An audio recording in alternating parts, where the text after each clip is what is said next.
Decker. Fratelloni's Hardware and Garden Stores. Who cares? No, I do because Kenny has a show at 2. Fratelloni. No. Oh, yeah, I do. Oh, it's our friend Josh. Hey, welcome back, Kenny. I missed you. Are we ready? Well, some of us have stopped talking. Josh Arnold. Joe, I'm rolling. Josh Arnold, investment consultant, brings you Garage Logic podcast number 1773. And what a podcast it will be. May 6, 2026. 92 degrees, the record high on this day. That was in 2016. It was as chilly as 25 degrees on this day in 1989. Call Josh Arnold at 952-925-5608 for a free 48-minute consultation. Wait a minite. No ice outs? We told you yesterday that was the last day. Ooh. Hail the flashlight king. And now, from the mayor's office above the boathouse on the east shore of Spoon Lake, it's Garage Logic with Chris Reavers manning Technology Corner, Kenny Olson from the Krabby Coffee Shop, John Heidt in the newsroom, and of course, the Rookie. Here is your flashlight king, fireworks commissioner, and the keeper of common sense, your mayor, Joe Souchere. I don't have an ice out, but Charles Bednar requests a lilac update, please. Well, that's true. We haven't received one yet. I have been studying the issue on my grounds, and we're nowhere near color yet, but we have green budding on the lilac bushes. You have a date, nowhere near. That is exciting news. Thank you. You released a date, I believe, a year or two ago. It's always around the 20th of May. About that, like that, somewhere around that, Chris. Yeah. Sorry for helping out the conversation. Yeah, stop helping. Okay. A lot of fraud news, and boy, am I tired of fraud, but that's the condition of this state. Well, let's start with an Ilhan Omar update. Oh, we do need an Ilhan Omar because update. You have some audio regarding Ilhan, and we see that she's Here is your latest Ilhan Omar report on Garage Logic. It is my understanding that there's been a motion by the legislature to issue a subpoena for Congresswoman Omar to produce documentation relating to the Feeding Our Future scandal, but that has failed to gain enough support in the House Fraud Prevention and State Agency Oversight Committee. Per the agreement for working together in a tied House, the committee was given authority to issue subpoenas, but with 6 votes needed to do so, the committee's 5 Republicans offered support and 3 DFLers opposed that. I wonder why. Tribalism. Yeah. Representative Kristen Robbins is the committee chair, and she's pointing out that Omar authored the Meals Act. We know that. Ilhan Omar had some role, whether it's inadvertent or not. This is Robbins. She passed the Meals Act in March 2020 that took the guardrails off the federal school nutrition program, which created the conditions for Feeding Our Future, Robbins said. She said documents from a Feeding Our Future case have been requested, and the Democratic Congresswoman has been asked to appear before the committee multiple times, the latest in an April 22nd letter with a May 5th response deadline. That was yesterday. Ilhan Omar did not respond. The only tool left for us as a committee, if we want to get those documents, is to issue a subpoena, Robbins said. And the Democrats, as we now know, have blocked that attempt. We've never done this in the history of this committee. We've never done it in the history of this body. And we don't do it lightly. We thought it'd be very helpful to understand from Representative Omar's perspective how she thought the Meals Act impacted the community, why she brought it, and what communication she had with the fraudsters. I think it's very material to our understanding how we got there. Even if Omar were to testify on information, even if Omar were to testify or information is received, Dave Pinto said he does not see the committee doing anything with that information. Pinto is a fairly benign DFL reliable legislator from St. Paul. I don't know what he's ever accomplished, but the signs go up in the Mac Groveland area and Pinto gets elected. I don't know why you people aren't more critically thinking about who represents you. Because, just in that neighborhood, let me just address, very nice neighborhood. You're all euphorians pretty much, and you're getting robbed as much as anyone else. I don't know why you find that acceptable. You're getting fleeced. It doesn't make any difference what your political leanings are in this state. We're all getting fleeced. And here's your chosen representative, this Pinto character, who said, well, even if we got the information, there's 2 weeks left in the session. We probably wouldn't do anything with it. And then this again is Pinto. We know the president and federal administration have got no hesitation going after political enemies and investigating them. If there's any sort of wrongdoing by Congresswoman Omar, and if there's no wrongdoing by Congresswoman Omar, I have no doubt the Trump administration will do all it can. Well, he's conflating two issues there. He's playing a political game by trying to shunt this off on the Trump administration, which has nothing to do with fraud. Zero. It's almost like he's the fraud in Minnesota has nothing to do with Trump. But this state is getting away with anything sour is blamed on Trump, including by this Pinto character who is virtually unknown to many people in his neighborhood, but yet they continue to vote for him.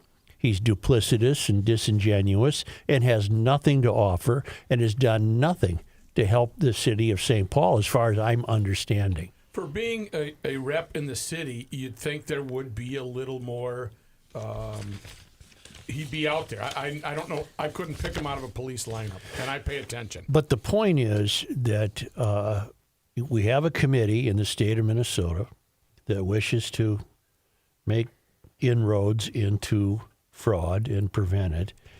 And I think no matter where you are in the tribes, you'd have to agree that Ilhan Omar would be a very principled and interesting figure to talk to. She brought about the bill that created the feeding frenzy.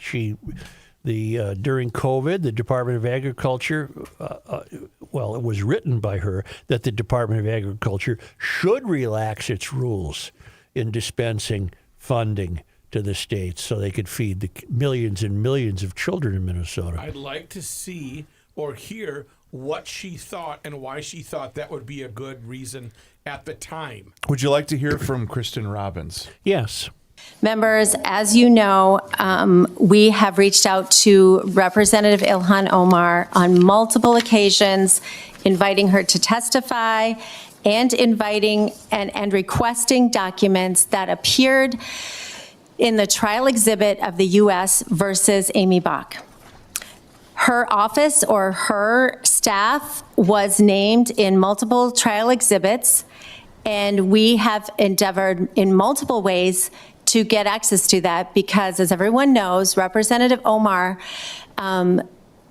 had some role, whether inadvertent or not. She passed the Meals Act in March of 2020, and that took the guardrails off the federal school nutrition program, which created the conditions for feeding our future. And so we invited her to testify about the law she passed. We invited her to testify and talk about the documents that are listed in the court case, and she has never responded to our multiple inquiries. So then we sent a letter after the hearing 2 weeks ago saying that we would like her to respond with those court exhibits by today, May 5th. Once again, she has not responded in any way to our inquiries. And so the only tool left for us as a committee, if we want to get these documents, is to issue a subpoena. We have never done this, members, in the history of this committee. We have never done this in the history of this body except for ethics investigations, and I don't do it lightly. But Representative Omar is a public servant. She had a direct involvement in creating the conditions for Feeding Our Future, and as a representative of Minnesota, I believe it's important for the taxpayers to understand the role she played and understand the role her office played in communicating with the defendants in this case. So, under our rules, the committee is permitted by a 2/3 vote to request the issuance of a subpoena in the conduct of any investigation or activity or series of investigations or activities within the jurisdiction of the committee. Our nonpartisan staff has drafted the subpoena, which was in your packets. And with that, we would like to have a vote on subpoenaing Representative Omar for the documents in question as outlined in our letter dated April 22nd and is outlined in the subpoena. And the subpoena failed because the Democrats will not vote to subpoena her, including this Pinto character. How? How can they deny that? We just want to hear what you have to say. Do you have more They're audio? protecting her. I do. There's another clip. Kristen Robbins was on with Harris Faulkner on Fox News, and there was also a clip of Michelle Tafoya as well. I don't know which one you would like first. I don't really need either of them if they're Okay. not, if there's nothing new offered. Where did Harris land? Pardon? Fox News. Fox News? Well, have you heard about the Lindbergh kidnapping? I didn't know if it was CNN or Fox. No, it's been ages. I have a letter from a fellow whose name shall remain with me, but he's written before, and I trust him. And I'm going to read this letter regarding DHS corruption. As I've written previously, I am affiliated with DHS, though not in a way that would have direct knowledge of financial decisions or anything to do with the fraudulent activity that's been happening. Still, I can make some educated observations about the personality types who seem to work there.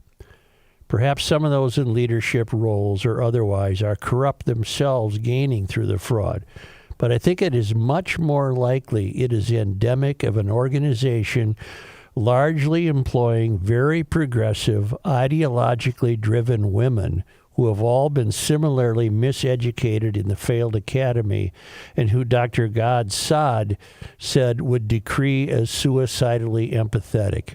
Empathy is a wonderful trait, but empathy without guardrails or critical thinking is this damaging as any other personality trait that is recognized to be dangerous on its own. Everything, it is my experience, and I mean everything, is driven at DHS by race-perceived victim class status.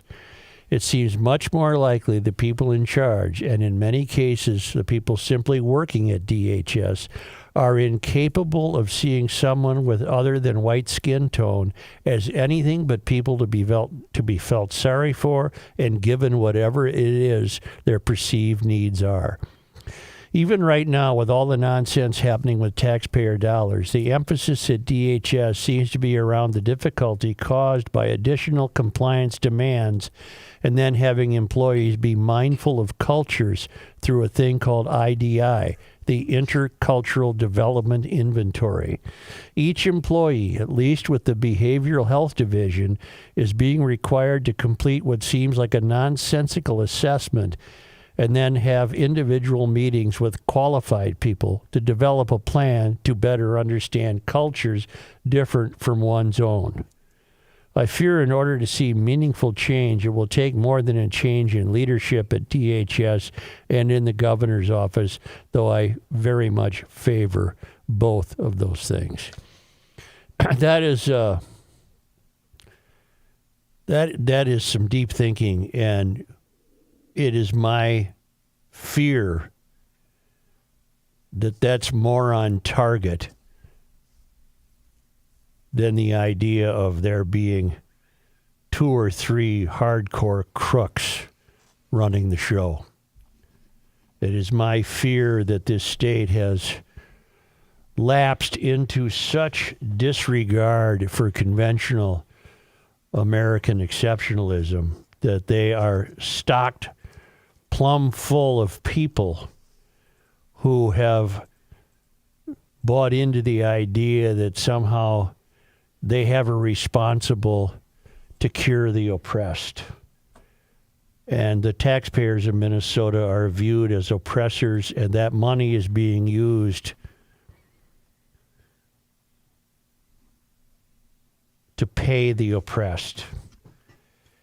And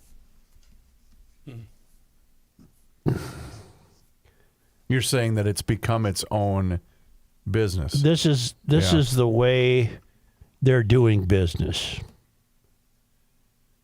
A leg up, it sounds like, is automatically given to someone of color. I think his last paragraph was referring to any new information the DHS now demands of people requesting money. It sounds to me they're not worried about granting more money. What they're worried about is the difficulty someone might have understanding the compliance requirements. So they want to make the compliance requirements more.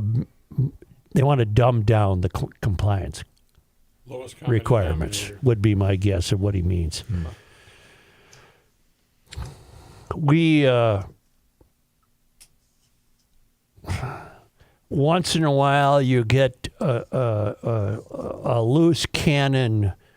Kenny and Jay had a woman named Faye Bernstein on from the Department of Human Services, and she smells a rat. You get that loose cannon once in a while. She hasn't consumed all the Kool-Aid apparently. You get loose cannons like the ethics complaint department that Kristen Robbins is heading, and then they meet resistance. They meet a brick wall when they also need Democrats to join them in ferreting out the wrongdoing, because I think we've reached a point where, to the Democrats in this state, they do not view this as wrongdoing.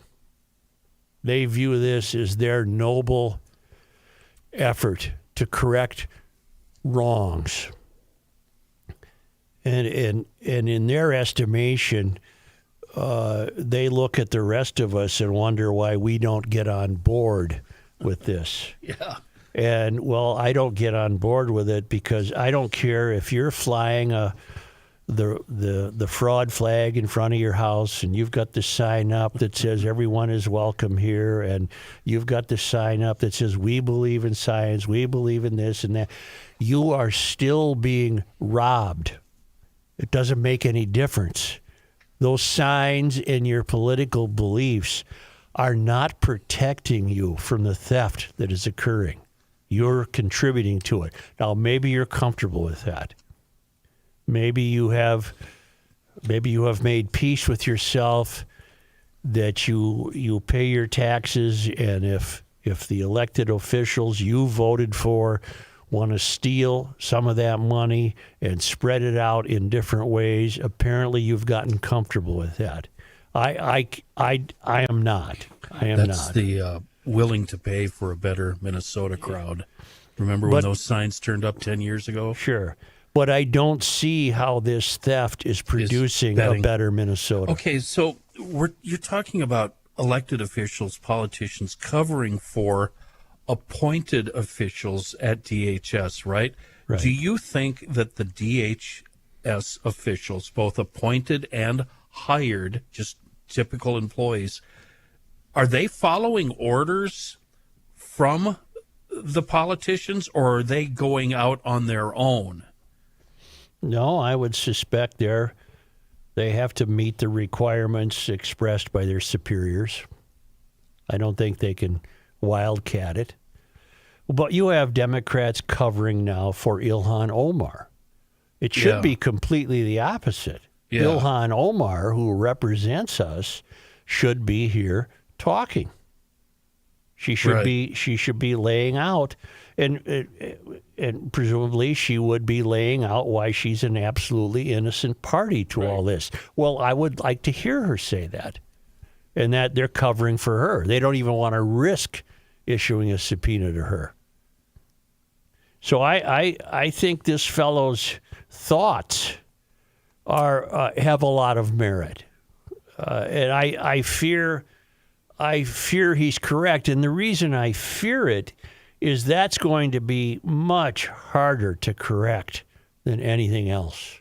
How do you change the ideological mindset of these thousands of government workers who have infiltrated the government and have had a great free pass by this governor and this trifecta that's been in operation? How do you change that ideological landslide that has taken this state to this position? And I do not have an answer. I don't have an answer. Because I fear that more than I fear. I fear that more than I fear. I think Ilhan Omar, if I had to guess, is a very sharp character and is very, very in tune with taking advantage of this ideological mindset. I think I've stopped short of accusing her of anything. Yeah. I'm saying that I think she sees the orchestra and knows how to play it. Without a doubt. And or knows how to conduct it. Let's put it that way. I don't think Walz does. I think he's a moron. But he's a useful moron because he'll go along with his virtue signaling. He's played this game all the time. If you'll recall how he always likes to say, we're neighborly, we're friendly, we want to, Took advantage of our generosity. Yeah, and it's all BS. It's complete BS. The truth is, again, you can be flying that new flag with 2 shades of blue and a star. That's meaningless. You can have all the signs you want in your front yard, including ice out in your window. Hell, we got that in the window. I didn't put it there, but you can have all of that, and you're still being robbed. And again, what I can only conclude, you're comfortable with that. But I would ask you, how is that making Minnesota better? What good is coming from this theft? No people are getting helped. The people who presumably we invented the Department of Human Services to serve, they're not getting helped. So why are you comfortable with this? No one can offer you an example of the help that's being accomplished. God is a long forgotten thing for everybody except me. Oh, I can't hear that again. He's pointless. He's just pointless. Other than this subpoena, which failed, are there any other avenues for us locally in the state? I don't see how. We're gonna have to lean on the feds then. I don't think this state has the man or women power in place who want to unravel this. Right. I just don't think it exists. It's interesting how nobody wants to name names, isn't it? And Kristen Robbins, who was going to run for governor, she dropped out. I don't know. She never did give a reason, did she? No, what she did in her statement, she said her work needs to focus on getting Minnesota back on track. Plus, I'm believe paraphrasing. She's retiring this fall. I mean, she's stepping away. Oh, that I did not know. Okay. That would make sense then. But the task, I think, of correcting this is even more monumental than we ever imagined, because the correction involves changing people's minds. And I think we live in a state that has settled into a groove of being very accepting of this behavior without any evidence whatsoever that it's doing anyone any good. That's the shame of it. If you could point to me how all of this theft is somehow enriching lives, lifting people up, having them turn away from theft and going out and working and creating a life for themselves, that'd be one thing. But I'm not seeing that. Well, some are being enriched. They're just living in Kenya. It's just leading to more theft. Wasn't there an island? Didn't somebody buy an island in Kenya? I had an errand last week that took me over to the Cedar Riverside neighborhood. Oh, lucky you. At night. Oh, I bet Even better. No, it was still light out. But I mean, 6 o'clock, 7 o'clock at night. And I hadn't been there in ages. And I was shocked. I was seriously shocked. What'd you see? Closed businesses, people walked in the costumes that require them to be completely covered. I didn't see evidence of liveliness. I didn't see commerce. I didn't see a gung-ho attitude. Hungry kids? Were there a lot of hungry kids? Didn't see a hungry kid. How about autism? Was there a lot of autism? There were a few centers for it. Got it. That whole stretch of Cedar from the Red Sea all the way down to the Joint. God, that used to be so fun. No car required. Nope. Just park your car and Get on foot. Yep. Yep. 100%. So fun. Those days are long gone. Well, maybe you can ride away your anxiety on an electric bike. I have a note from Larry who writes, I reached out to Tim and Kaylin, that would be the Blooms who run EcoFun Motor Store service. No. Hi. Dinner. EcoFun Motorsports. I did some online research. They did some online research and found us some batteries I was able to order for them, and I should have them in 2 to 3 weeks because I was told by Bintelli that would be 2+ months before we could get new batteries. That's when I turned to EcoFun and they came through. Thank you very much to Tim and the staff at EcoFun. We will be back when it's time for new bikes at EcoFun Motorsports in Forest Lake / Columbus, right on Highway 97, immediately west of 35. There are 400 electric bikes in stock. One of these days, we're going to have a spring stretch of weather, a great riding day. They've got the electric bikes there, and you don't need to leave there without the correct fit and height and handlebars and equipment. They'll take care of you. They have 130 motorcycles on display. They have the youth recreational equipment. They have jet skis and wave runners. And purchase now at EcoFun includes the free trailer. That's a $1,500 value. I have told you before, and I continue to insist, it will be the most fun store you'll ever enter. It's EcoFun Motorsports down in Burnsville, on the service road of life near County Road 42, and the flagship in Forest Lake / Columbus on Highway 97, immediately west of 35, and a great, although dangerous website, if you know what I mean, ecofunmotorsports.com.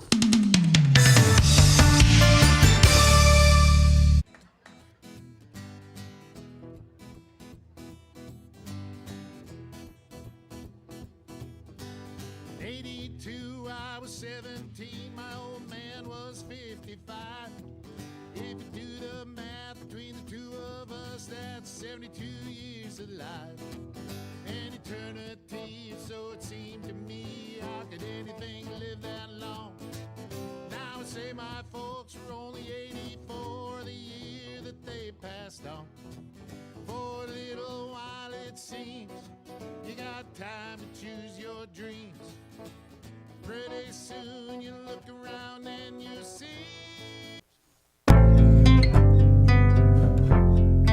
Look, we got a mouse. What? No? Here's a guy that can't fit papers over his keyboard. I got it Because right the microphone's too low. Flashlight, check. Tool belt, check. Attitude, check. He's going in. Joe Souchere. I think I've waited long enough. I don't think karma will be a factor anymore. The plow is coming off the plow truck this week. You are bold, May sir. 6th. You are bold in northern Minnesota. You never know in this state. You're right. You're right. That means it's time for spring maintenance, the old routine. And with this old high mileage, this old gal, that means dumping in a generous amount of Seafoam motor treatment into the crankcase and then putting a few miles on her before changing the oil and filter. I'll also give her a sip of Seafoam Trans-Tune.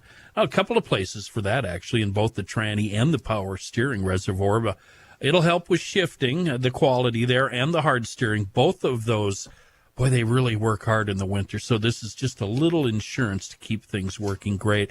And then right after the plow gets washed, you know what I'm going to do? I'm really going to splurge. I'm just going to coat the whole thing front and back with Seafoam Deep Creep just to help prevent surface rust during its long summer nap. Seafoam, You know, when you have it, it really makes routine maintenance fun.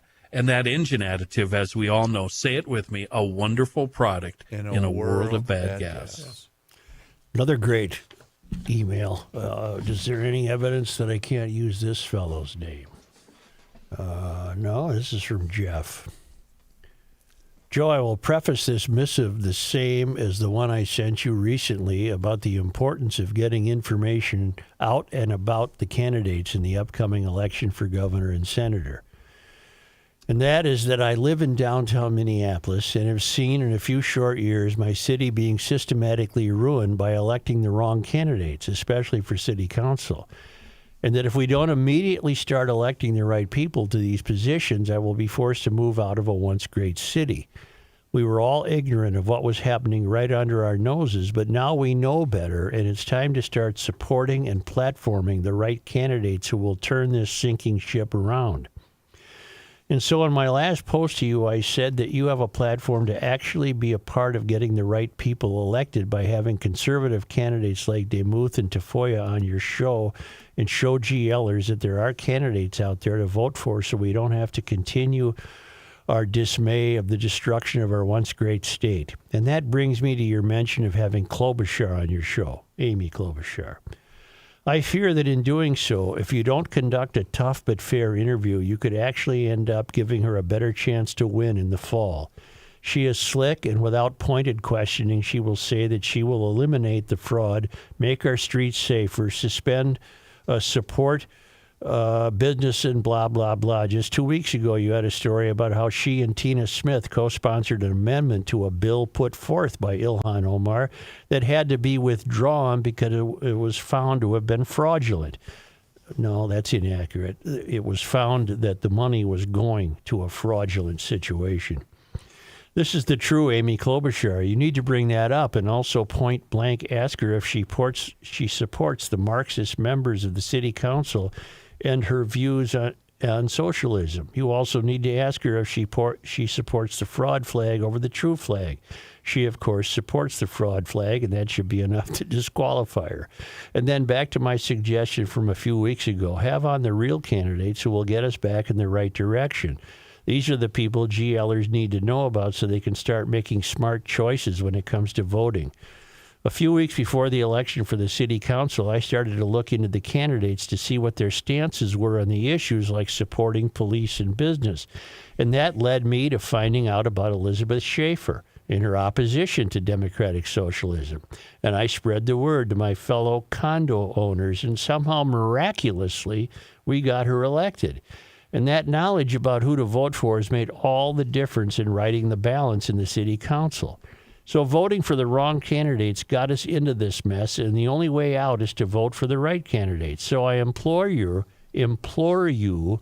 to use your platform to showcase the candidates who we must vote for, or else we are doomed. And I will be forced to move out of a city that I was once proud to call my home. So politely, don't mess this up. Be tough on Klobuchar and point out her hypocrisy, and then get on the right candidates we must be voting for before it's too late. Sincerely, GL Jeff. Well, two things. One, it's only May 6th. I don't want to turn this show into a litany of bringing candidates in for office. It's too early. I can't take it.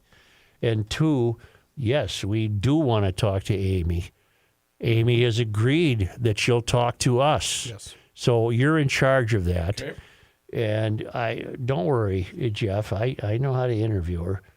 And I would dearly love to talk to her. It'll be civil. It'll be great. But yeah, Amy's we got to have a come to Jesus meeting, because right now, Amy is probably the de facto default winner, just by the fact that she's Amy and she's got that big DFL sign next to her. But right now, she's a tremendous risk that what we're seeing in the state of Minnesota will only continue. She has to convince us that that's not what she wants. She wants to return to some degree of, to a total framework of responsibility and ethics and truth. There can be no more stealing. She has to convince us that there can be no more stealing. I already know what I want to ask her. I'm glad that Amy's coming on with us. We just don't know when. Joe, she would have to go against the entire Minnesota DFL. She has to go against the ideology that the unnamed emailer sent us. She has to go against the ideology that this is all okay because we're righting wrongs. Well, she has to go against socialism. Yes. Do you see that happening? I'm withholding my opinion on that until we have our day with Amy in here. I want to talk to her. But during her press conference, she did want to distance herself from Governor Walz. Well, she did so clinically. I know. I'm just, at least she gets that much. Might I offer up a comment to help answer everybody's question? What do you got? See which gets filled first. You can wish in one hand and crap in the other. She's not going to go against any of Kenny nailed it. There's no way she's doing that. Amy deserves her day in GL. And I'll hold my breath. I'm looking forward to it. I'll hold my breath. You're going to have to be really, really, really tough. Tougher than you've ever been on any candidate. I know. Including those Republican clowns last go-around. Hey, let me wasn't ask. I tough on Peggy Bennett? She walked out of here crying like a baby. Peggy Bennett, but great woman, kind, but she's got a snowball chance in hell. We all want her to get elected. I'd vote for her tomorrow if she was on the ticket. Great human being, but she's got an uphill challenge.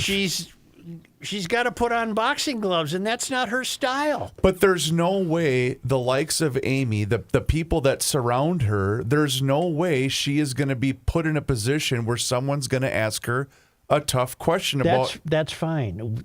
Don't worry about it. Let's just leave it at this. She has an invite to appear here.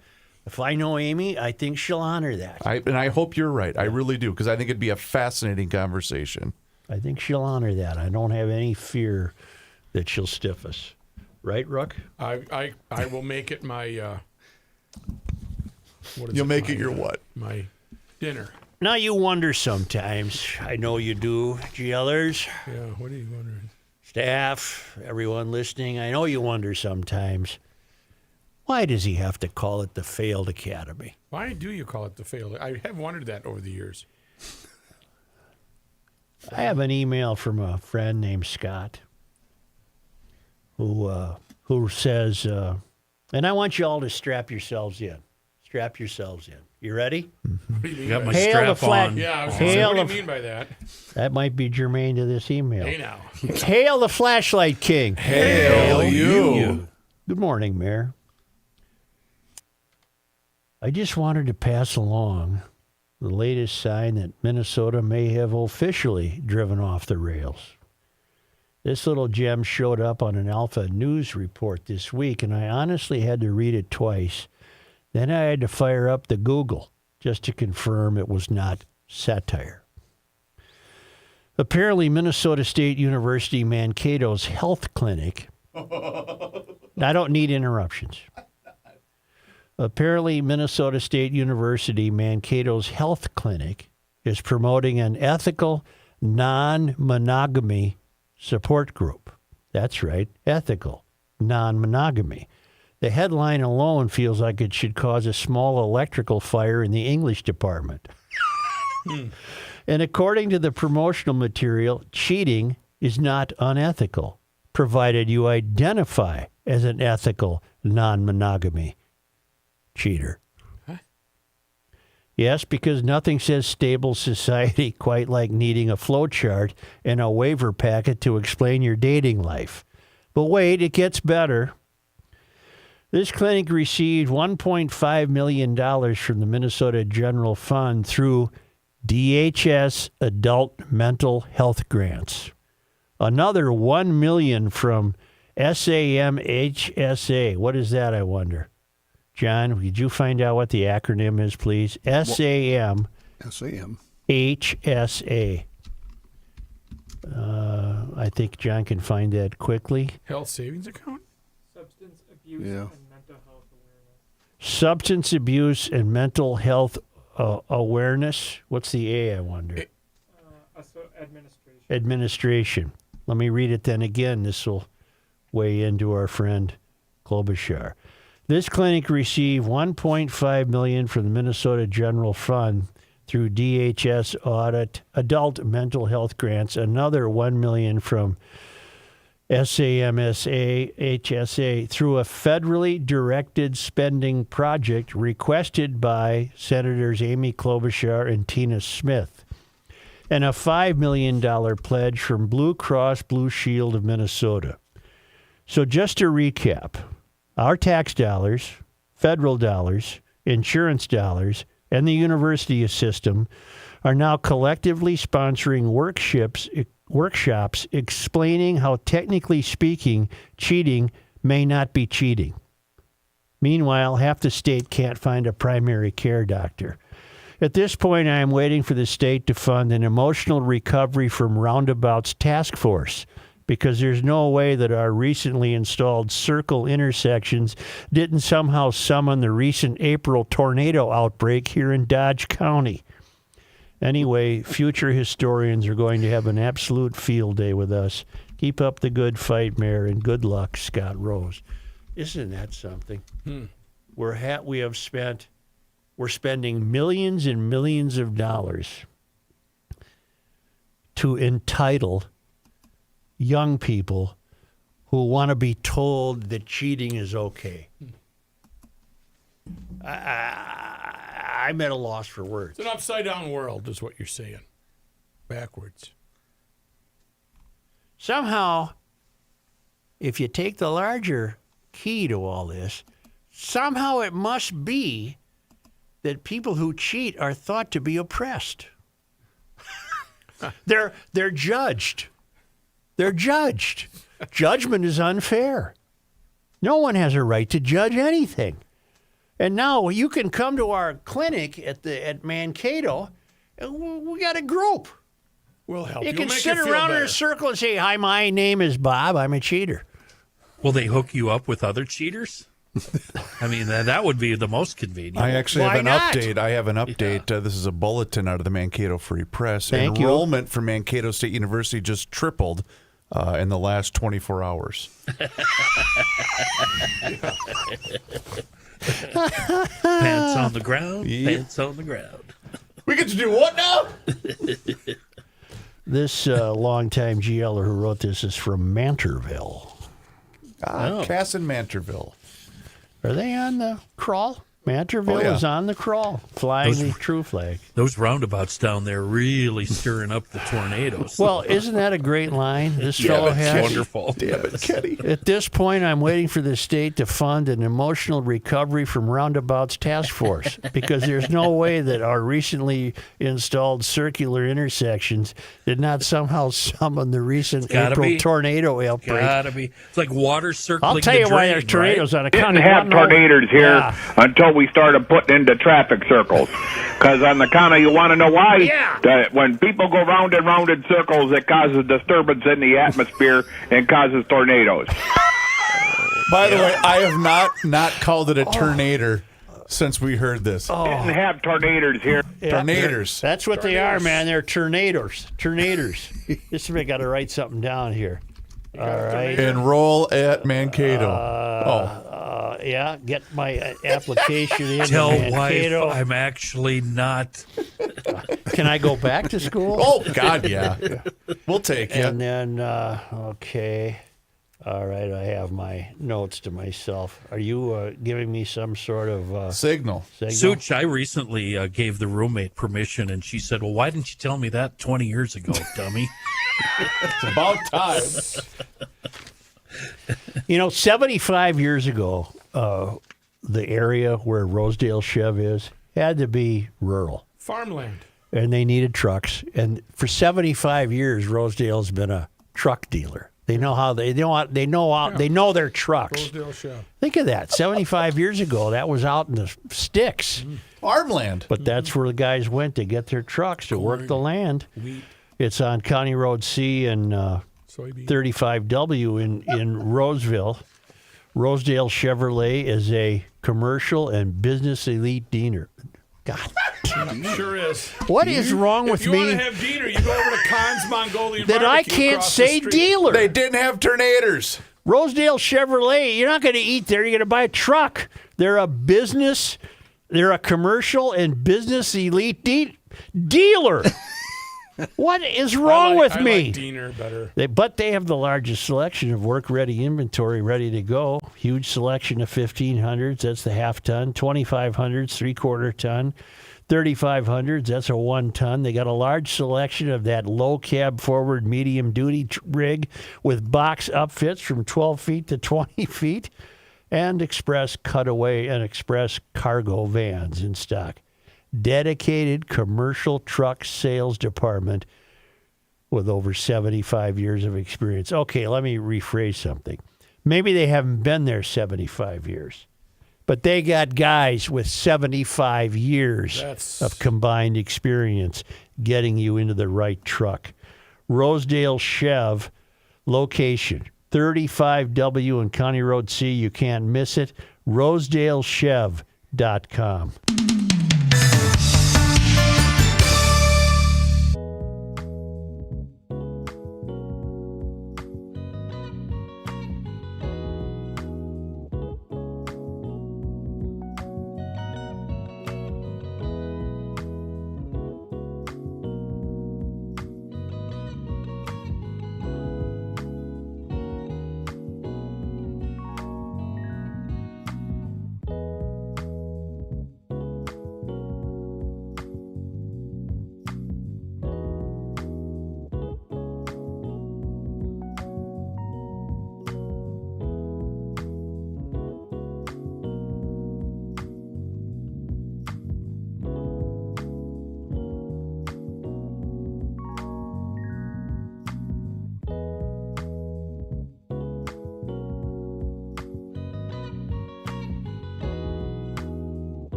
brandy underneath his lip. The Earth is not your mother. The Joe Souchere Show. Coffee. Actually, the best cup of coffee you can find at a very reasonable price, talking about the Boundary Waters blend from CustomRoasting.net. They're based out of Buffalo, MN. And the GLers at Custom Roasting, they've been at it, roasting and selling specialty roasts since, well, forever, actually. And they're ready to roast your order right now. That's how it works with CustomRoasting.net. You place your order, they roast it up in their state-of-the-art convection roaster, and then it's off to you. Now, I'm going to suggest either the GL Starter Pack, the big 4 bags, you're seeing that now if you're watching on YouTube, or the big 2. That's the one I get. 2 pound, or here, let me rephrase this. 2 pound and 3/4 bags of either dark or light roasted coffee. I believe that comes to 3.5, right? Don't quote me on that. But that roasted coffee comes right to your door with free shipping. Click on the Garage Logic tab when you get to the website. Get the process started and make sure you use code GL at checkout for the twin pack. But you know what? You don't have to take my word for it. Snoop around the website. Check out their many other blends. I've tried most of them, and they're all top quality, all better than everything else I've ever had, that's for sure. A wonderful cup of coffee at a very reasonable price. And free shipping, CustomRoasting.net. Here's John Heidt. Thank you, Joe. This news brought to you by North American Banking Company. In sports last night, the Wild lost Game 2 of their series with Colorado. Colorado with a 2-zip lead in the series. Game 3, there's a bit of a wait now. We don't play until Saturday here in Minnesota. Did the Colorado sweep their first-round opponent? Yes. Oof. And they had a lot of rest. The only positive here is that the Wild now have 3 days of rest. They didn't get that following the Dallas series. But I must admit, my hopes are a bit dimmed. Yeah. What's wrong with Ecker? Don't be that guy. Why is he? I don't know. There was rumor that he might play last night, and he did not. I don't even think he made the trip. Ooh. I like that new Foligno brother. He's rough and tough. Yeah, there are a couple of cops out there. Yeah, they are. Yeah. Timberwolves play Game 2 of their series tonight in San Antonio. The Wolves winning Game 1. They lead the series 1-0. In news, popular summer gathering spot at Lake Minnetonka severely damaged by a fire early this morning. Fire crews say a fire at Haskell's in Excelsior started at about 1:30 on the outside of the building on the patio. The building at the corner of Water and Lake Street is home to a bar, restaurant, and liquor store. According to interim Excelsior Fire Chief Nate Bassinger, the fire was held to the bar side of the building, did not spread to the liquor store side. Todd Farrell, the owner of Haskell, said the bar is pretty much totaled. The ceiling inside the bar collapsed. No official word on what may have started the fire, but officials say nobody was injured in the fire. Minneapolis Public Schools says for several years it missed out on major state funding due to expense and billing issues. It also acknowledges these people cannot budget. They just can't do it. They're dumb. They're stupid. It also acknowledges the budgeting blunder directly led to people losing their jobs. Now the district will get a surge of more than $20 million in funding as it corrects its course. This whole error was spotted by a third party brought in to look at the district's finances, a move made to address a significant budget deficit that at times reached around $50 million. In a post about the fix, the district said the outside firm revealed a pattern dating back at least several years where a state special education revenue was likely not maximized due primarily to miscategorized expenses and the underutilization of available reimbursement mechanisms. Now, with the correction, this year's budget is getting a $10.7 million boost. Next year's will get a $10.8 million boost. The problem, of course, with all of this is that hundreds of jobs were cut and programs were affected over the past several years because of the dire financial situation made whole by the mistakes on the budgeting. Well, 170 union workers for Chisago County employees are now on strike. The workers, who are represented by Teamsters Local 320, work within the government center professionals and health and human services units of the county. The union said the step came after months of negotiations, which started in October. failed to reach an agreement on workers' health insurance and fair market wage adjustments.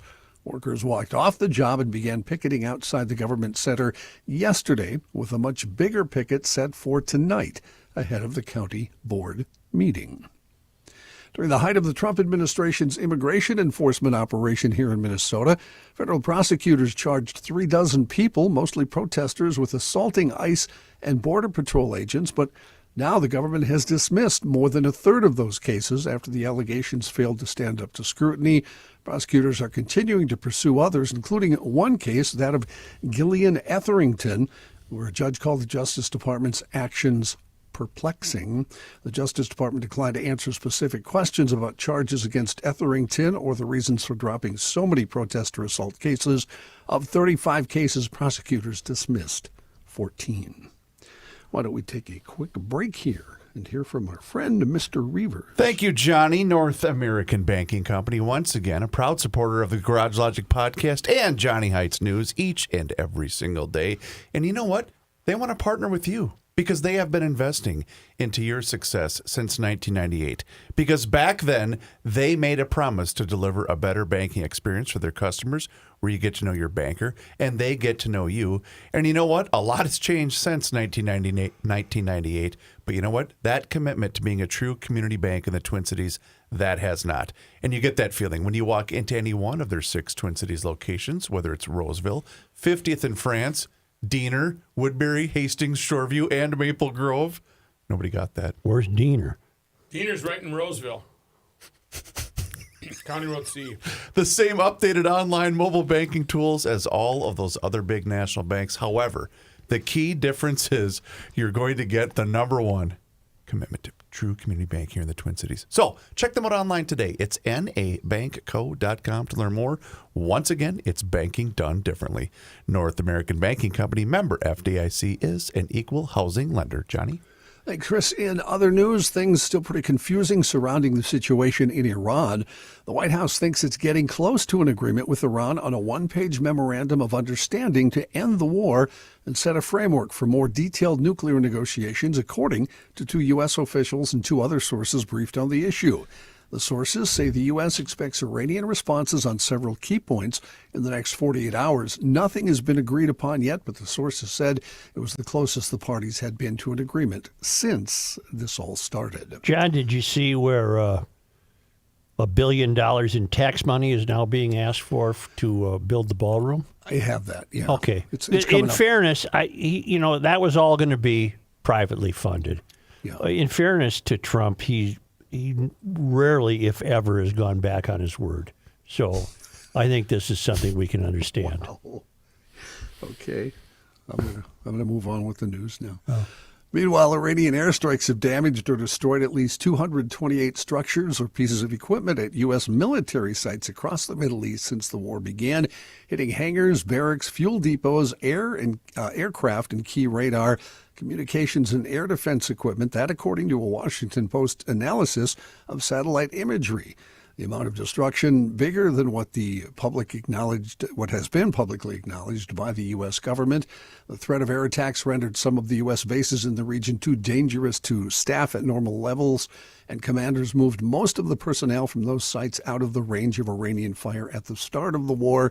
Since the start of the war, February 28th, 7 service members have died in strikes on U.S. facilities, and more than 400 troops have suffered injuries as of late April, according to the U.S. military. Most of the wounded returned to duty within days, but at least 12 suffered injuries that military officials classified as serious, according to U.S. officials.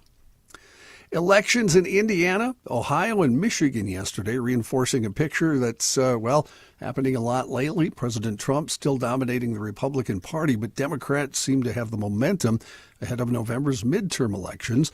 The biggest test to Trump's power came in Indiana. He backed primary challenges against 7 Republican state senators who rejected his redistricting plan in December. 5 of the president's candidates won with the help of money from the Trump administration. Meanwhile, in Michigan, a Democrat comfortably won a state Senate race in a bellwether district, the latest in a string of special election victories. A familiar name in the campaign for Ohio Governor, Republican Vivek Ramaswamy, parlayed his national name recognition, tech industry connections, and alliance with President Trump into a record fundraising haul. He largely ignored Republican rival Casey Putsch, focusing his rallies and television ads on the general election, and won the primary decisively. Special elections have swung almost universally toward Democrats since the president returned to the White House. That continued in Michigan yesterday. Democrat Chedrick Green winning a state Senate seat in a closely matched district where Kamala Harris bested Trump by less than 1 point in 2024. As Joe talked about earlier, Senate Republicans want to fund Secret Service security upgrades related to President Trump's ballroom project as part of the nearly $72 billion package that would shovel cash to immigration enforcement agencies. The proposal Senate Judiciary Republicans unveiled late Monday night, a piece of the forthcoming party line bill to fund immigration and customs enforcement and border patrol, and it would direct $1 billion to the Secret Service for security adjustments and upgrades, including at the White House in the ballroom area. We're $32 trillion in debt. That's on top of the almost $3.3 billion the agency received already under the fiscal 2026 DHS funding bill signed into law last Thursday. Is it the first Wednesday? You guys hear the siren? Yep. First I Wednesday. don't hear it. Huh? I don't hear it. Ted Turner, the media mogul who cut a brash and vivid figure on the American scene of the late 20th century by dominating the cable television industry, creating the 24-hour news cycle with CNN, and extending his restless reach into professional sports, environmentalism, and philanthropy, has died at his home near Tallahassee, Florida. He was 87. Turner's signature creation was CNN, cable news network, which revolutionized television news in 1980 by presenting it all hours of the day and eventually inspiring other media ops to follow suit.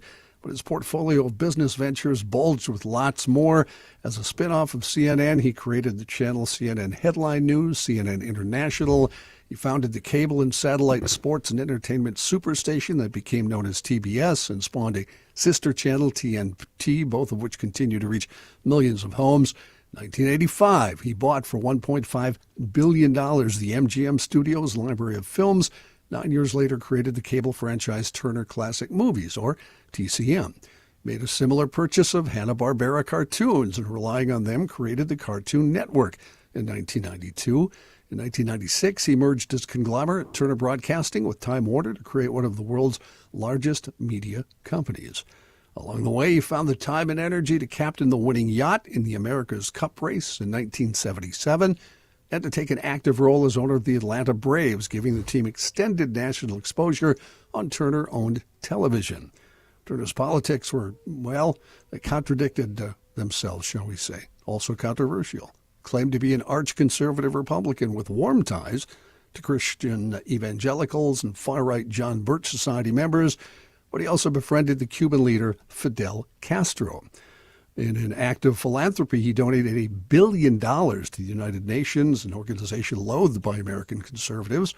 He loved hunting, yet he became a darling of environmentalists by buying more than 1 million acres of wilderness and ranch land and setting them aside as nature preserves.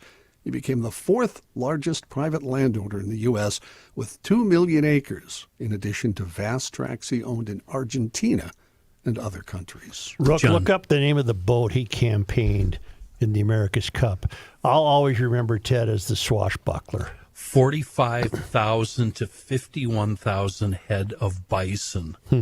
He's single-handedly has brought the bison back. It's really amazing. Interesting character. Big Civil War buff. And TCM, I have to just say, my favorite channel in the whole wide world. I love that channel. But he campaigned he won the America's Cup when the boats Courageous? Is it Courageous? Well, there's several here, so let me find out which one. 1970-71. Yeah. And it was still a boat then. I mean, not a Courageous catamaran. with Turner in command defeated the Challenger Australia skippered by Noel Robbins in a 4-race sweep. And it was still off Newport back in those days. Yeah, Courageous, greatest winning margin of all 4 races was 2 minutes and 23 seconds. Such the phrase, I guess it's not a phrase, the word undefeated. Yeah. I mean, Jane Fonda? Really? Really? They were married 10 years. Yeah. 10 years. Since you brought up bison, Kenny, I do have a bison story, and this was not planned, folks. I want you to know that. Yeah. Kenny and I did not meet. The Trump administration planning to evict 950 bison from their grazing pastures on federal lands in Montana. The Department of the Interior, which has a bison as its logo, has revoked the license of a rewilding charity trying to restore the natural splendor of what's called the American Serengeti, an eco-diverse range of grasslands home to wolves, pronghorns, grizzly bears, and mountain lions. The American Prairie Foundation, a nonprofit with California, has bought up and leased hundreds of thousands of acres in Montana, and that's made some local cattle ranchers angry. They say they're being priced out of Montana. Till earlier this year, American Prairie had leases to graze its bison on 7 allotments in Phillips County, Montana. But Doug Burgum, the Secretary of the Interior, who owns a ranch in neighboring North Dakota, has favored the arguments of the cattle farmers eager to graze their cow herds. In a statement earlier this year, the Bureau of Land Management, an agency of the Department of the Interior, said it is canceling the foundation's licenses, getting rid of the organization's plans to grow its herd to about 5,000 bison. Getting back to Ted, he was still drinking then when he was racing the America's Cup, and he shook up that white sweater crowd in Newport pretty well. Dangerfield like Hunter Thompson in there. Yeah, he was great. It was great. His old man ran a billboard business. Yeah, until he killed himself. Yeah, in '63 he killed himself. Interesting guy. Let's talk about Jane's role in the '91 World Series. That was too much TV time for her. They were shown as a couple, weren't they? Yeah, they were. That incessant chopping. She did the tomahawk chop. Crazy. Yeah. She did the chop. What sport is this again? Oh, it's baseball? Oh, Right. okay. Wait a minute. And what does this mean? Does this go against all of my political views? But I'm doing it anyway because I'm a complete idiot? Yes. Oh, but you're worth a lot of... Wait, I was going to say that. Yeah. That's a little too far. Well, she was worth a lot of money too, then, Chris. Oh, don't worry, John. We all owned a VHS copy of the workout video. Well, I didn't, Chris. I didn't. I'm sorry. Matthew? I didn't. I never got it back to you, did I? I never got it back to you, did I? She's too bony. Come on. Eat a hamburger. That was more Richard Put Simmons. some cottage cheese on that hamburger. Was she one of those chicks that was telling Ted what he could eat? You know, you can't have steak. And I think he opened a restaurant. Can you specifically, seriously, to sell bison? Can you? Oh, he did. Yeah, absolutely. And they still do to this day. Can you imagine the game of flaws in that household? Oh, boy. Hey, oh, Ted. my Lord. They both continued to speak well of each other after the divorce, which was kind of weird. They could have joined that thing at Mankato. Well, the Lord called the Lord called the ethical wrong monogamy. one home. I'm going to guess Ted didn't need a class. Or non-monogamy, whatever the hell it is. I think they had options between the two of them. Yeah. I think that was not an issue. What is it? You're only as loyal as your options? That's right, Rook. I'd rather make out with Ted. Gross. Mustache, don't like it. How is bison, Kenny? Have you had it? Oh, my God, it's so good. Bison is good. It's very expensive. It's also very healthy. Very lean. Yeah. Very lean. Yep.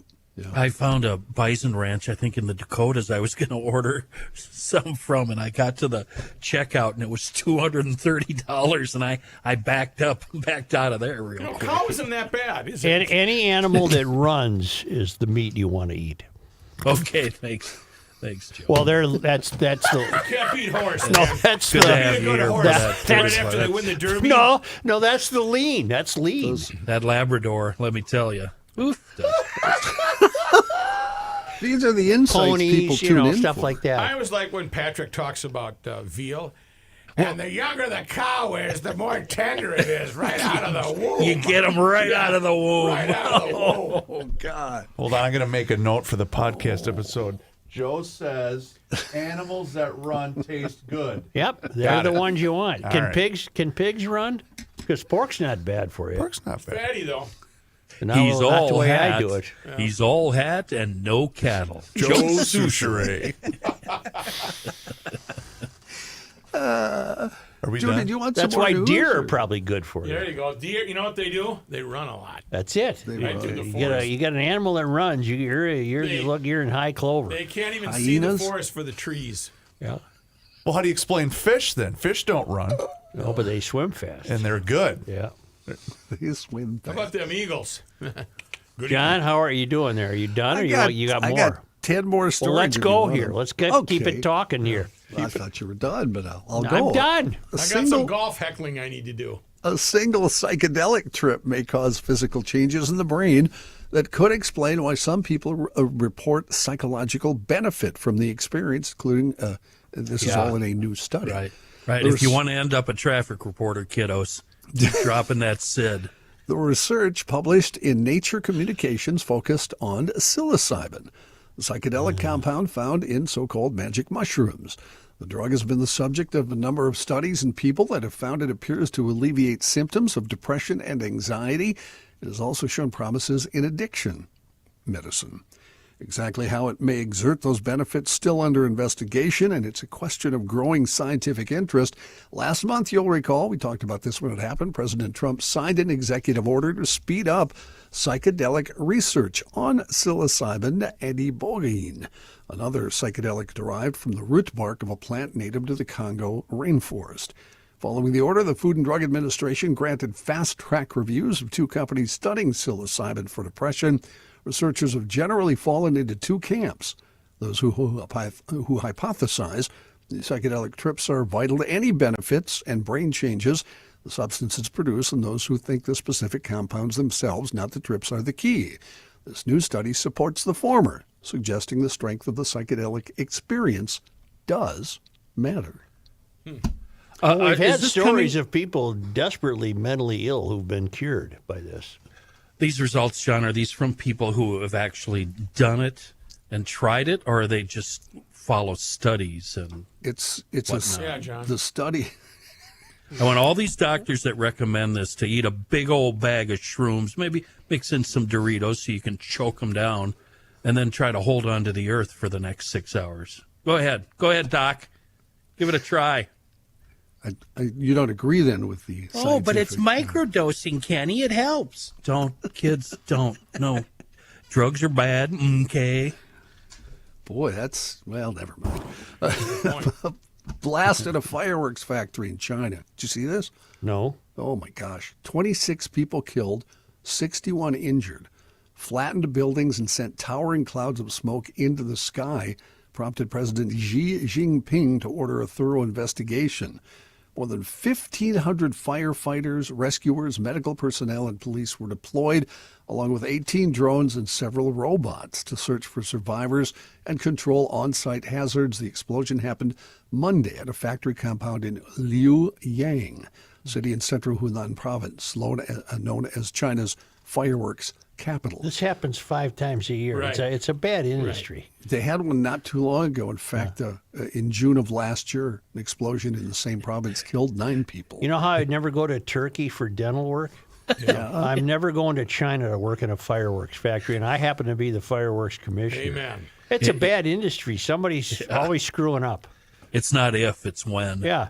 Somebody threw their cigarette down next to a box of cherry bombs, and the next thing you know, it's the worst fire in history. The fellas and I had about $800 worth stacked up in a chair one night over in the middle of Wisconsin, and we were lighting bottle rockets off. We were setting them on the arm of the chair and shooting them kind of horizontally. Yep. And Which we don't recommend. the sparks got into the back stock there sitting There on the went chair. your stock. There was about 5 minutes of glorious.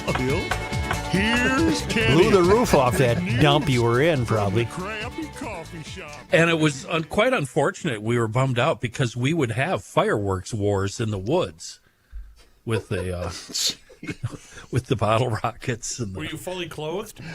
yeah, but you haven't lived until fireworks bounce off your chest. I can't rip him. I've done the same. Yeah. My fireworks are very well cared for. Yeah. Thank you, John. The only thing you could cite is your son drinking tiki torch oil. Well, you can't stop everything, you know. Kenny. So, fellas, What do you got? What you doing this weekend? Yeah. None of your business. Do you know what's happening this weekend? No.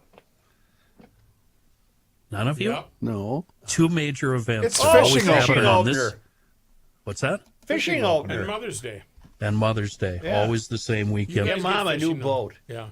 You fellas need to grab your Zebco Dora the Explorer fishing poles and get out on the water. The opener coming this weekend. And to celebrate, Warner Stock in New Richmond and Skeeter Boats are offering early season rebates right now. Not only can you find your new Skeeter boat at warnerstock.com, you also have your pick of new Alumacraft boats and Premier pontoons. And if you want to upgrade your current fishing boat or pontoon, Warner Stock will take your trade. And you know what else? They're also purchasing used fishing boats and pontoons up to 15 years old. We're talking 4 generations of families celebrating 79 years in business. Warner Stock in New Richmond, Wisconsin, committed to an amazing dealership experience for you all, from sales to service to storage. Warner Stock, it's the place for all your boating needs. Outboard repairs, yes. Electronic equipment installations, no problem. Service that trailer of yours, of course. Warner Stock is committed to keeping you on the water. They know, we all know, boating, it's not cheap. It's not a cheap lifestyle, but we can trust Warner Stock to take care of every step and keep us and our families on the water all season. Warner Stock in New Richmond, Wisconsin, and on the web, warnerstock.com.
I did that one. Oh, I just lost the earth as your mother. Okay. Damn it, get it back. Yes, sir. Get it back. Here's a man who spends hours in hardware stores, Double click. sifting through the nuts and bolts of life. Joe Souchere. Let's talk about Quick Links Golf and QuickLinksGolf.com. Ladies and gentlemen, it's golf season. Guess what, though? Don't just use your Quick Links golf simulator during the winter. Save time by Or how about this week when it's too cold to play anyway? There you go. You can practice at home instead of heading to the driving range or between kids' sporting events. You can practice with realistic feedback, instant video recording, or just play courses that the pros play. Quick Links Golf works with contractors to add spaces to home floor plans or create fun spaces for your employees at your office. Joe, you should have... I want you to get on the horn with Quick Links Golf. Oh, couldn't we have it in the green room? We could absolutely put one in the green room right over here. Oh, that'd be neat. That's a wonderful gift you should give to the staff. Yeah. I love that idea. Fun. It's a local company based out of Chaska, Minnesota. So go onto their website at QuickLinksGolf.com, and you can see all sorts of very cool past projects that they have worked on. And you can also book your free consultation today. They work with all different price points. So give them a call today or book the appointment online at QuickLinksGolf.com and let them know you heard about them here on the Garage Logic Podcast. Map update. This note is from Bill Stein and Aiken. McGrath, Minnesota. South of McGregor. Just 41 people, a bar, and a Catholic church. What more do you need? It has announced that it will officially be flying the one true flag. Pine River, Minnesota. City Hall flies the real flag. And it is also flown at the American Legion just down the street. That's from Kurt. I hand this to Gabe. These will be added to the crawl. The city of Rose Creek, according to Mark Hingen. The city of Rose Creek is flying the true flag. I don't know where Rose Creek is. Down by the Austin area. Right. Very fun softball tournament every year. New flagpole in Williams, Minnesota, says Josh, and the true flag. All right. This is from Joel. Just a note to show, and he sent a picture, that Bellevue, are they on the crawl yet? Bellevue is flying the real flag. All right, thank you very much. Wait, and is that our official? That's today's update.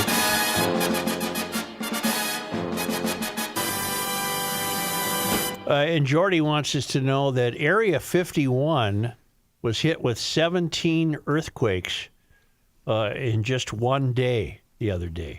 Oh, really? That's as Trump vows to release UFO files. Oh, is that a Babylon Bee deal? No. Oh. No.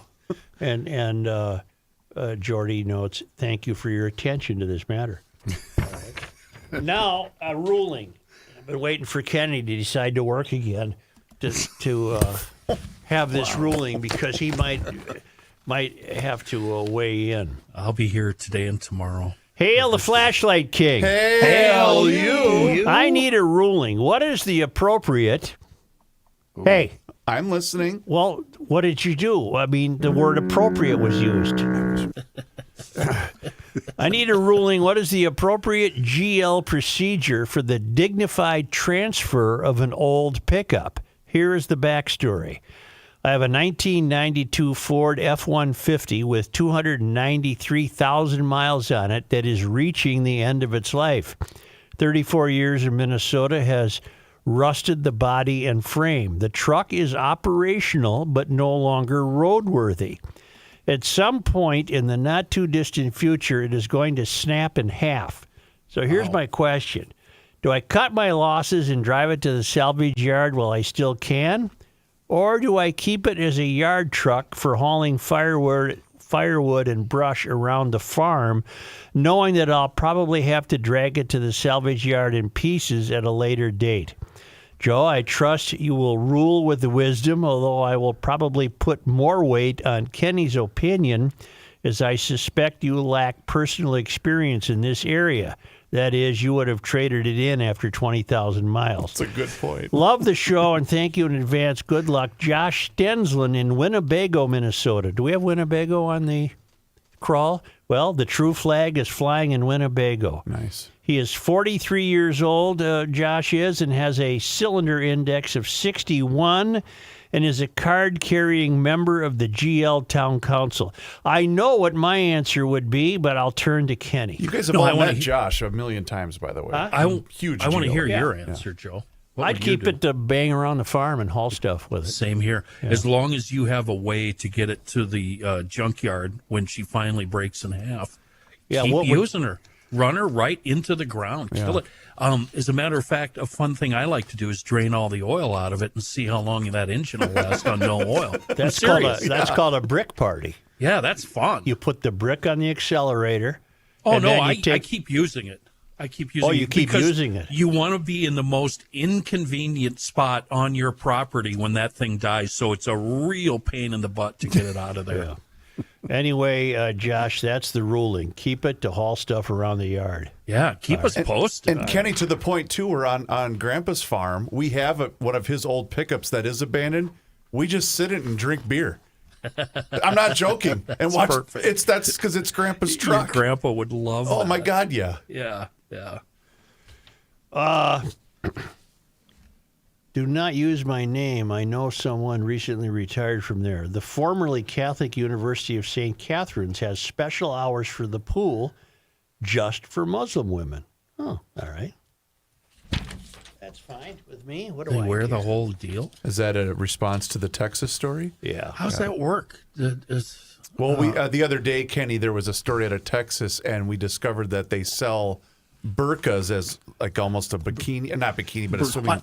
It's called a burkini. Burkini, thank you, Johnny. I'm picturing the swimsuits they had like in the teens and the 20s. Even more so if you see go a picture from of the ankle one. to the neck. Yeah, they do. Plus, they have a head wrap, so both. Do you know that Palm Beach County in Florida, the commissioners there, approved a trademark deal with Trump to name the airport after him? All right. But not only are they going to name the airport after him, but he's got a deal including rebranding everything. He has veto power on over everything, including his image and biographical information and products. It requires the airport stores to source airport-branded merchandise from retailers that Trump's companies will tell them they can choose. This seems like it's all on the up and up. All three Republicans on the Palm Beach County Commission backed the agreement during a vote yesterday, as did Democrat Maria Sachs. Trump already signed the deal on Sunday. He signed the deal before the vote. They not only that, they didn't get a copy of it, the commissioners, until Monday. That's why the three voted against it. Wait, They said what they are didn't we- have a chance to. What are we talking about here? Like Trump Cola and Trump heaters? Well, the and Trump- airport will be called Donald J. Trump International Airport and President Donald J. Trump International Airport. Yeah. And then, if you buy a little stuffed animal or something, I suppose it looks like Trump. I don't know. And everything, all the normal products will be Trump versions. The agreement leaves the door open for Trump's family to choose which products get sold. So, Where's this?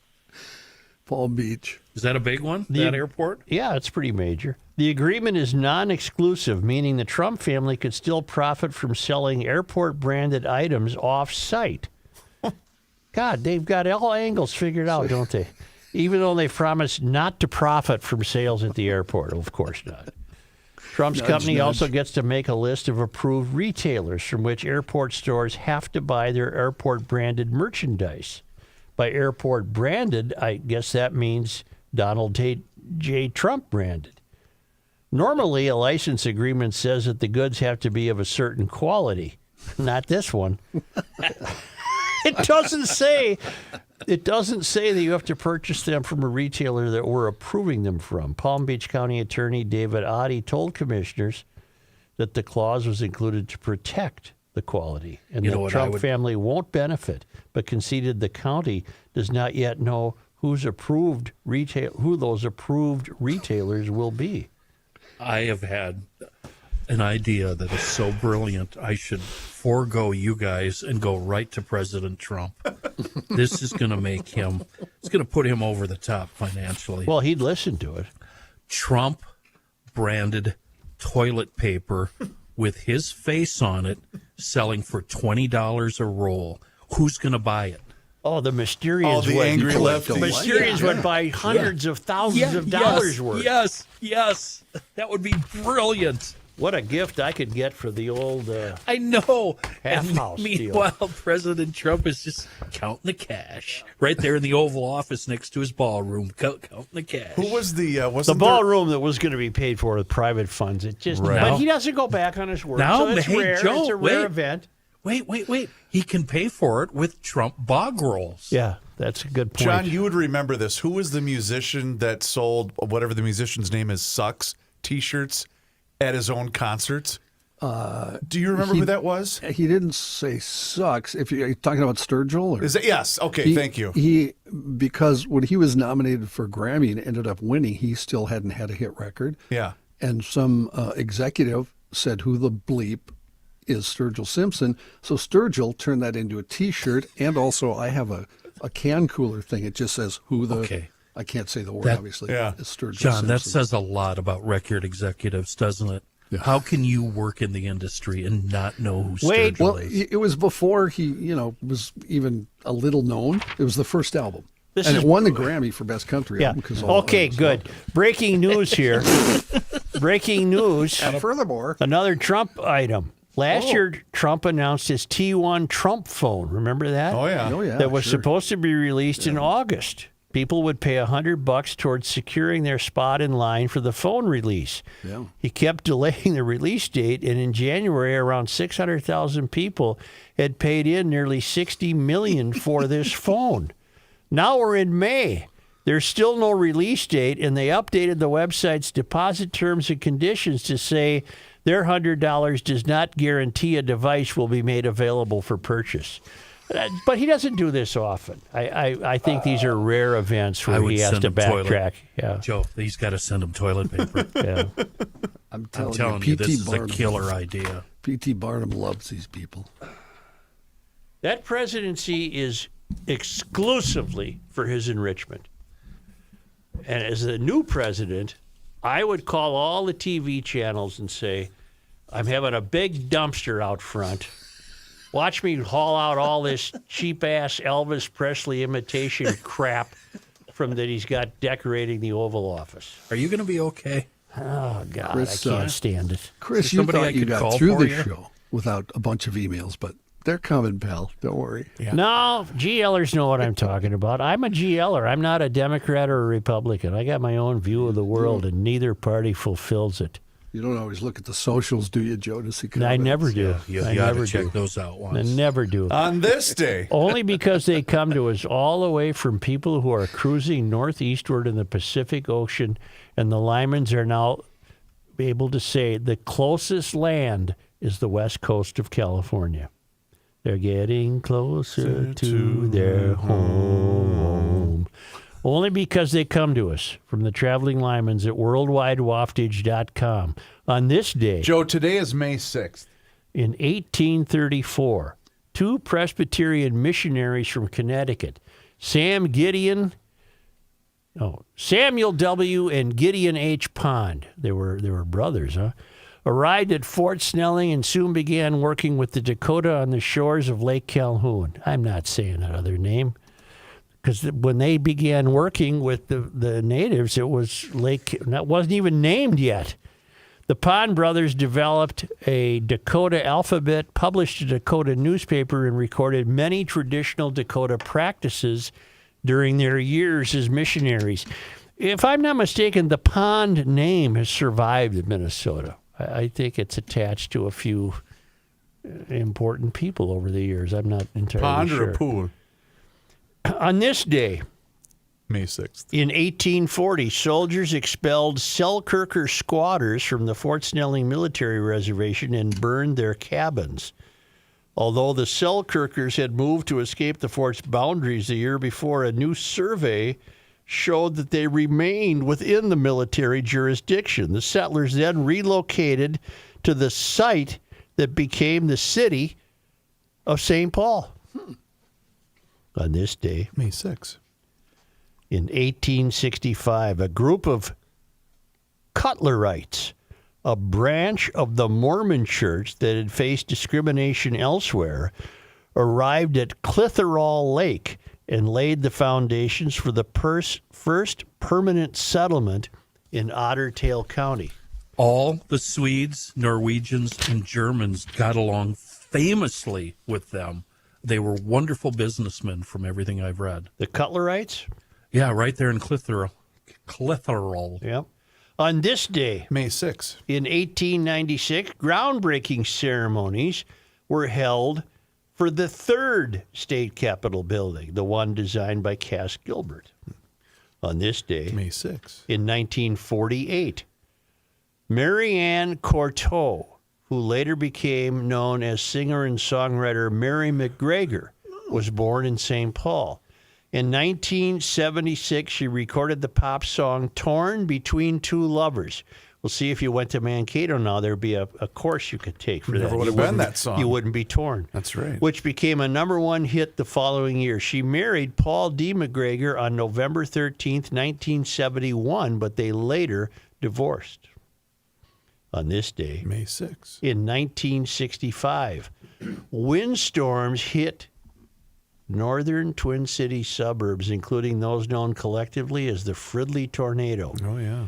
14 people died and $57 million in damages. I remember them distinctly, as clear as a bell in my mind's eye.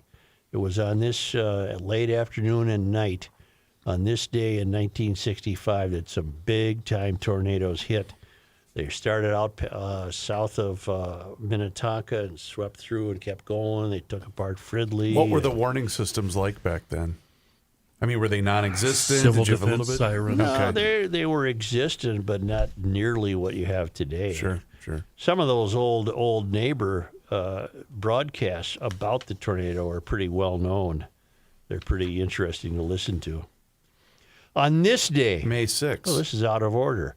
In 1897, the New York Times printed an article headlined, "Named by the President Stanford Newell of Minnesota." Wait a minute. Named by the President, Stanford Newell of Minnesota nominated for minister to the Netherlands. It went on to report that Mr. Newell, appointed minister to the Netherlands, was one of the prominent Republicans of Minnesota. He had never held public office, but had been connected with the Republican State Committee, and during some of the most important campaigns was its chairman. His appointment was due to the request of the Republicans of Minnesota without regard to faction. Today, of course, we have tribes, so there would be a big to-do about that. On this day in sports disappointment history. May 6th. Well, on this day in 2010, all it says is Kestrel, Kestral. I don't know what that means. Kestrel. Anyone? Staff? No. Anyone? That's a certain kind of flour that is only made in Mankato, Minnesota, that's used only for baking brown bread. On this day, I bought it. That was good. May 6th. 1962, the Twin Cities Skippers lost to the Detroit Thunderbirds 27-15 in the first ever finals of the National Bowling League. We couldn't even win bowling. We have lost everything there is to lose. Except in front of Ted Turner and Jane Fonda in 91. We did beat them at home, didn't we? Yes, Braves? we did. Yeah. And you folks that have your hopes up with the Wild and the Timberwolves. I blame Royce. He put a hex on him. All I said about the Wild is my hopes are dimmed. The light is not extinguished. This Timberwolves thing, though, it's fun seeing the hopes go up every year, only to be dashed. But the Timberwolves did what they had to do. They got a split in San Antonio. Well, don't No, worry. they haven't split yet. They could get a sweep. They could get a sweep. They could get a sweep, but I'm saying they got the split. There you go. Yeah. All right. John, you find anything on Kestrel? I typed in Kestrel, Minnesota sports, and nothing came up. I'll be damned. Thank you, GLers. So Kenny technically isn't wrong. Not at all. It's for all I know, it's a special flour made only grinded Grinded? Grilled? What do you Diener. do? Huh? It's some diener. No, what do you do to flour? You grind, Sift? sift. Oh, no, you got to get it in the wheel that goes around in the water. Mill. Huh? It's a grind. You Yeah, put it on a grindstone. milling, grinding. Millie, get on in here. Wow. And check out the Garage Logic YouTube channel where you can watch the show every day starting right around noon. And on that channel, you can also see full segments, video shorts, behind the scenes footage. Just search Garage Logic, 2 words, on YouTube, along with all of our social media channels. That includes Facebook, Instagram, and X. And also, don't forget to sign up for the Daily Logician. That email comes right to your inbox each and every single day, and it includes the most recent episode of the podcast. Find out more and sign up today online at garagelogic.com.